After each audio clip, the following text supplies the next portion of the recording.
Here I want to show you how to work with vanilla beans. This is the vanilla bean, it's the fruit from an orchid. When you buy it, it should be pliable and soft. It will smell fantastic. In the inside of vanilla beans there are seeds. Looks like a black paste with many tiny dots. That's the true gold of the vanilla in my opinion. So this is the stuff we're looking for. If you just want to work with half a vanilla bean, it can be easier to just split it in half this way and then keep the other half intact for future use. And then to remove the seeds, you're splitting the whole vanilla bean that you're using in half. So you cut all the way through. So this way it's 2 segments, and in this tunnel inside are all those seeds.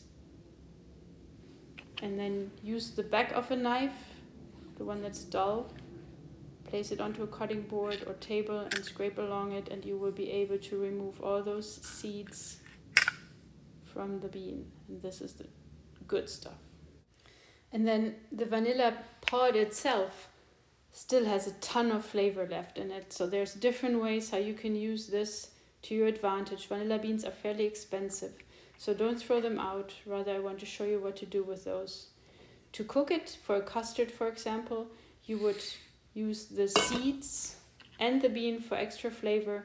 Place it in milk or cream, bring it to a boil and let it switch off the heat and let it steep for a little bit if you want to get the most flavor out of it. You could also just leave it in there overnight without heating it first, but by placing the bean in there you get extra flavor.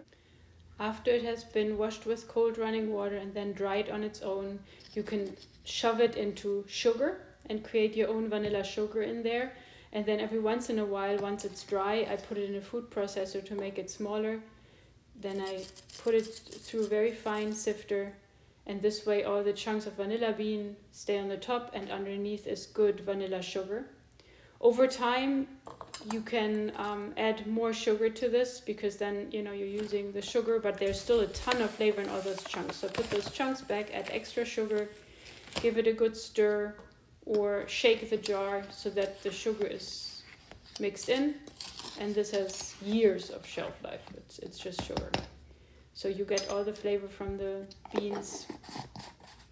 Put a lid on there, store it in the cupboard. Or you could take the beans and put them in alcohol and leave them in there, shake the bottle once in a while, and after a few months you will have your own vanilla extract.